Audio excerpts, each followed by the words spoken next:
Hello, everybody, and thank you for tuning in to another episode of The Warehouse. I'm your host, Josh Johnson, and like always, we have an incredibly special guest with us today. We have Steve Dollar, who is a writer, journalist, and film critic. He's written for outlets like the LA Times, Wall Street Journal, Newsday, Flamingo Magazine. The list goes on and on and on. You were so decorated, a general in your field, Steve, that it is a pleasure for us to have you here today. Thanks for having me, Josh. Absolutely. So, Steve, we're going to talk about a lot today, but one of the conversations that I thought that would just be so special to have with a guy like you was, what is happening in current film and cinema. And a couple of things are happening that I want to point. One of them is, I hate to use the word dying out, but it really is just the case. The dying out of small cinemas across the nation. Inside of the bubble, what is the talk? Why is that? How is that? And where do we go from here? Oh gosh. Well, the bigger picture is just the way that streaming platforms have kind of been eroding the theatrical experience, and I guess Hollywood also dealing with its financial pressures, I suppose, by leaning really hard on franchises and existing IP, intellectual property, comic books, remakes, endless sequels to things, franchises, which have, make a lot of money. I don't know if they will always make a lot of money, and some of them flop for sure. Apparently, it's been a terrible summer for box office. So within that ecosystem, you have small independent cinemas all around the country. In Tallahassee, it would be All Saints Cinema, Tallahassee Film Society, which now shows its movies every week at the Challenger IMAX since the tornadoes came through and literally destroyed Tallahassee's independent movie house. Absolutely. Even places where there aren't tornadoes, obviously there are all these financial pressures. And clearly with the funding climate we're in right now, maybe not in every state, but nationwide, Writ large, art is hurting. One thing that I haven't traditionally done on this show is controversy, and I'm not trying to pull you into anything, but I did hear you say eroding, and so you kind of let me know what side of the fence you were on for sure. With streaming. You have seen it as a deleterious facet? Not entirely. I mean, they get behind, major filmmakers like Martin Scorsese. There's they've also, even Netflix, which people probably look at as kind of a lowest common denominator, platforms, incredible documentary films. It's not all true crime, but there's, they always, every year, there are always some Oscar contenders that come in there. And you could say the same for various other streamers, but COVID played a role in it too, because people were staying home. Yeah. And that transition really, I think, kind of speeded things up. I don't know, 100 years from now, somebody uncover this interview from the dust, which me and you will both be a part of at that time.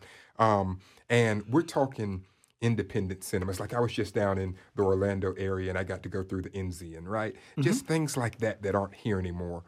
What would you say to that future person that found this interview? What was special, or what is special about the cinema or the theater? Well, just the basic thing is just being able to share that experience with all these other people. Couldn't agree more. In the dark. It's classic. It also recreates, I think, the experience of childhood, of just that sense of wonder, I guess. Yeah. Might be kind of a cheesy way to put it. That was beautiful. But, going in the dark, and there's this big thing on the screen, and you're kind of taken back to kind of primal emotions and feelings and sensory experience. Locally, we have had an upside to that recently. Yeah. And I know that Regal wasn't independent, but, for somebody like me who's a native of Tallahassee, Regal Theater was just an incredibly important theater. and the FSU Film School acquired it, and I thought that that was a cool That's move. incredible. I mean, I that's so think going to so be such too. a boon for the city. I agree. I agree. You know, I a lot of my sports coats are thrifted because you can just find beauty in a thrift store Hmm. that you can't find on a rack.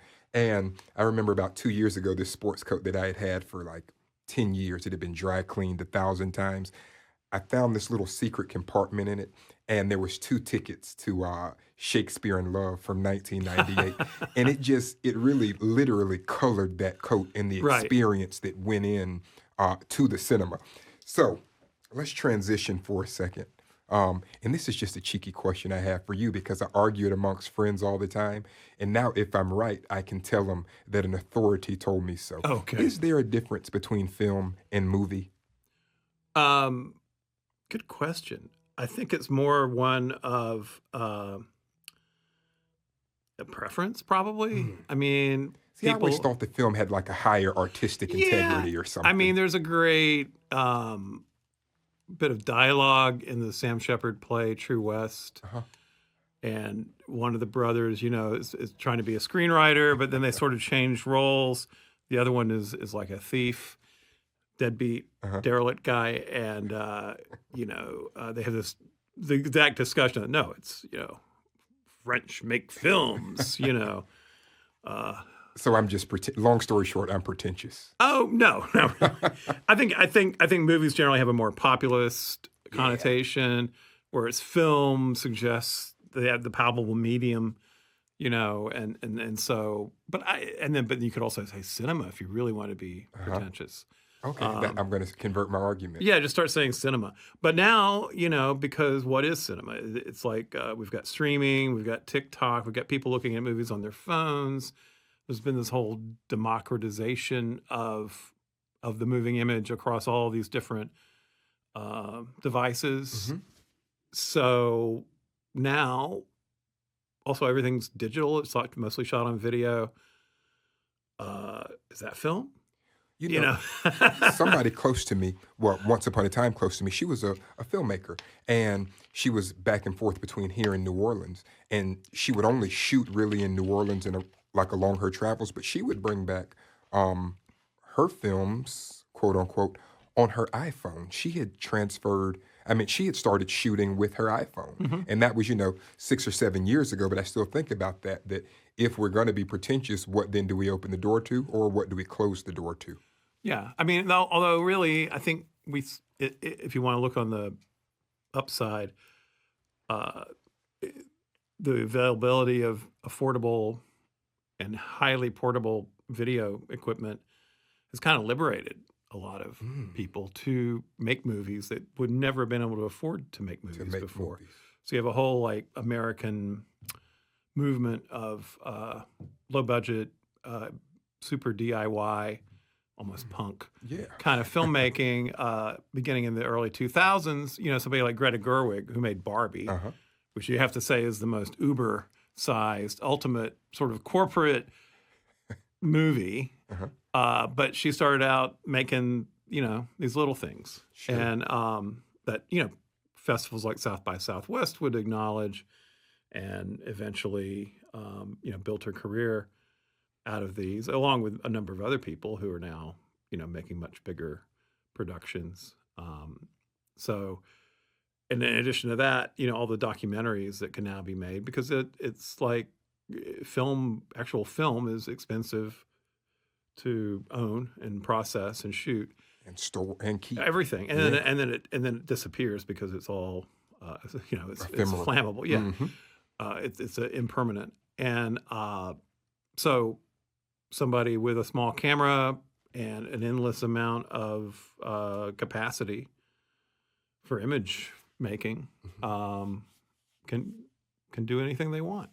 So it's sort of one of those things where it's one hand takes away, but then if you're not hung up on purity, then it's fine. And people are still shooting on every film format that exists as well. Absolutely. And it's kind of like a cool thing for people to do if they can swing it. Oh yeah, the more antique, the Yeah, cooler it is. I mean, in the same Super way rare. that vinyl. Even the vinyl, though, most of the vinyl that comes out is actually based on digital sources. So it's kind of like we're just in this hybrid time. In your last answer, you brought up two things that I think are paramount to a discussion with Steve Dollar. One was inclusivity. Well, you brought it up in the context of how the cost of certain things is going down, that is making the art more inclusive. Mhm. You have always struck me as a community guy, and to undergird that point, you brought up festivals. Yeah. And you know, when we speak about community, local, and Steve Dollar, one of the things that you're very closely affiliated with is our local film festival, the Tallahassee Film Festival. Let's talk about that Yeah, for for a sure. while. Yeah. Absolutely. Coming up September 26th to 28th. Been a off and on production since 2008, but back in 2013, Chris Foppel kind of got control of it. It had been kind of left in the ditch. And we revived it as a monthly screening event. Mhm. And that went on for about 2 years with screenings a variety of places, a lot of times at the Challenger IMAX screen, which was always wonderful. We would do outdoor screenings. Sometimes we'd get guests. Some of the shows were also at the FSU Student Life Center. And that went really well for a couple of years, and then you kind of run out of money and you got to go back to the drawing board. So we brought it back again in 2018 as a weekend festival, which is kind of the way most people think of a film festival, Sure. as a finite but continuous run of time. Mhm. And 2018, 2019, things were building up, and then COVID came. So that shut us down in 2020, and then we came back again in 2021, and now for the last several years, it's just been growing every year. We've now moved kind of, we could say full time into the Challenger Learning Center, IMAX, which is going to be our campus for the whole weekend, Sure. along with Clayman Plaza, which will have events going on out there as well. And then, of course, we still have our foot in Railroad Square, Absolutely. 621 Gallery, as you know, and also our great friends at Cap City Video Lounge, which we have have their own specially curated program design exactly for their particular Vibe. wildness. You know? The film festival is, I mean, it's a cultural juggernaut locally. It really is, and it's Thank you. become one of my personal favorite weekends of the year. And I don't just say that. I mean, you can just get lost in the night and the day, you know, doing your thing and exploring art. What is your relationship to the film festival? Well, I'm the You're artistic director. Chris Foppel is the creative director. Jennifer Ventura, I guess, is the chief financial officer. I'm not sure we have a specific name for that, but I'm sure I'll find out tonight after they hear this. And then we are, we have a lot of allies. You're one of them, Alan Hanstein Yes. at the Challenger, wonderful big guy who's doing so much to revitalize moviegoing in the city. I mean, real moviegoing. And and just a ton of other folks who've kind of pitched in this year that have made it feel like we're having a little bit of a liftoff. You you gave me a perfect segue, but before we get into it, I just wanted to make sure, just so there was no confusion, it's no longer the first weekend in September. It's now the 26th and the 28th. Yeah, The 20 26th through the through the 28th. It's basically the end of the month. I mean, it could Exactly. change. It's variable every year, but Sure. we just try to work around the Seminoles football schedule. Absolutely. So the segue that you brought up was current films, because obviously the film fest is going to be showing Yeah. current films, usually from a lot from A independent lot of filmmakers. independent stuff, yeah. So my question's kind of a hybrid. Is there anything, and I guess you can't say this because you have to be more biased, and so if you can't answer, just say, Josh, no. But is there some films that you're looking forward to in the film fest? And if not, if you can't say that, what do you think about the integrity of current movie in filmmaking? Like, I've heard Tarantino say that he's deeply disappointed. He's deeply disappointed by some of the stuff that is writ large considered movies. Where does a Steve Dollar fall on that? Okay, so the first question again The is, first question is, what movies are you looking forward to? Oh, let's do that first. Yes. Well, I mean, we've really tried hard to try and focus on Florida themes. So we have films that center on issues that would be of interest to us here. Sure. We've got two very different films on the Everglades. One's called The Python Hunters, Hmm. which is made by a guy named Xander Robin, who is an FSU film school grad. Produced by Lance Oppenheim, who's another FSU film school grad who's making waves these days. Yeah. He made Ren Fair, which people may saw on, I believe it was on HBO. And then the other one is called River of Grass, which if Python Hunt is kind of a gonzo misadventure Florida man kind of movie, River of Grass is this lovely lyrical, beautifully shot meditation on the meaning of the Everglades, made by Sasha Wurtzel, who's a filmmaker who grew up in Miami. Those two are particularly high on my list, and I think represent kind of our commitment to representing, biodiversity in the state. Sunshine State Biodiversity Group, which was founded by Jeff Vandermeer, so, is sponsoring River of Grass, which is great. And then across the board, there are just so many discoveries. Like especially in the shorts, we have so many young filmmakers, first-time filmmakers, all kinds of coming from all kinds of directions. That for me, because I am, when it comes to film, a hobbyist. I'm no great expert. I enjoy what I enjoy, and I can run my mouth about it elegantly. But what I like most about the film festival is, you kind of get this every year, this entourage of people that are just now starting to explore filmmaking, people that are just now starting to make films, and they're in the same conversations with some of the other people that you named. And I think it's just such an incredible thing. For me anyways, it's one of the bright spots of my life. As you know, I get to moderate some of the Q&As. Oh, yeah. And talking to some of those young directors or first-time directors or whatever they are, the light in their eyes has to burn just like the light of a Spike Lee or a Scorsese, and this is their introduction Well, to and you it. were talking about the integrity thing, whatever Tarantino was talking about was, you'll find that here. It's like that's what we're looking for is, real voices, honest voices, people who are kind of true to their vision, or maybe they're trying to find their vision, but they're really honest about it. Trying to give you insights and perspectives that maybe you can't get at the multiplex. Sometimes you can, but there's a certain amount of freedom in what we're able to make happen every year.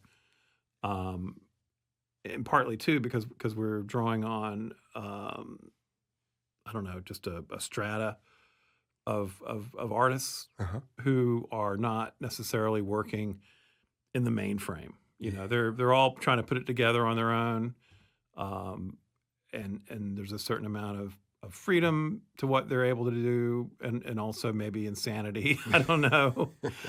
You can decide when you see the movies. But the idea is to try to support, independent visions.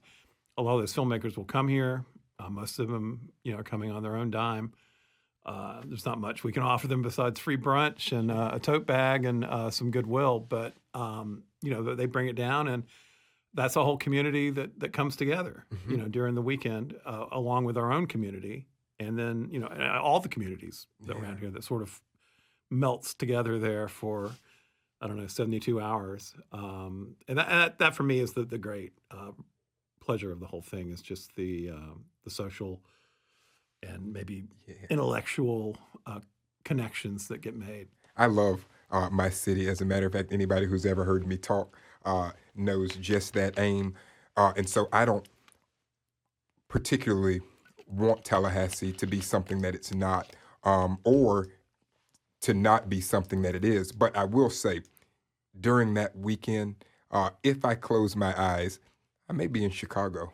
I may be in New York. I don't know where I am, but it doesn't always feel like Tallahassee. And that doesn't speak to as an insult to Tallahassee. It speaks to how different a cultural juggernaut this is, and how innovative, and just how you guys have been able to do something so splendid that we didn't have here before. And so we appreciate you. Thank you. And I say that it's a for this city. it's a pleasure. Absolutely. to be able to do this. And the cool thing is, I think it does reflect Tallahassee to a Sure. large degree, a certain spirit here. Absolutely. And because there's it's not just me, it's Chris, it's Jen, it's other people around us that have ideas that things bounce around, and but we have a certain autonomy that allows us to.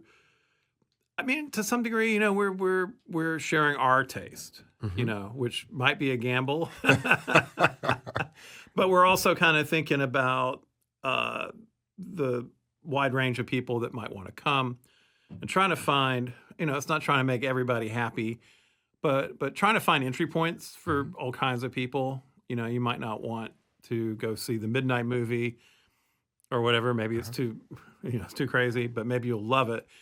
But maybe, there's a documentary you want to see that speaks to you, or, you just want to go see some crazy short comedy Sure. blocks. For anybody listening, I think that we have met our quota for academic speak. And so I do want to ask you one final question Hmm. before I let you go. And this one's just a curiosity.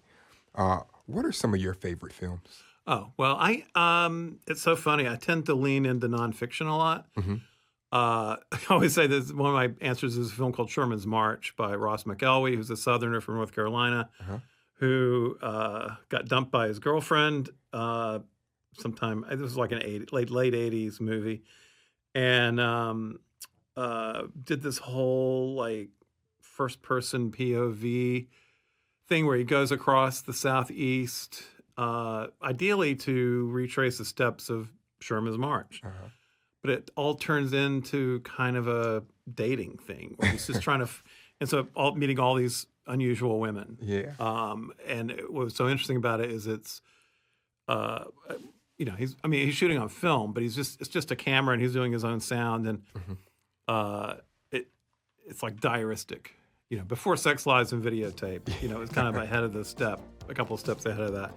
I love that movie a lot, and I love movies like that kind of do interesting personal things with the format, Mhm. and maybe try to find connections between, I was trying to compare his love life to General Sherman's swath of, burning cities.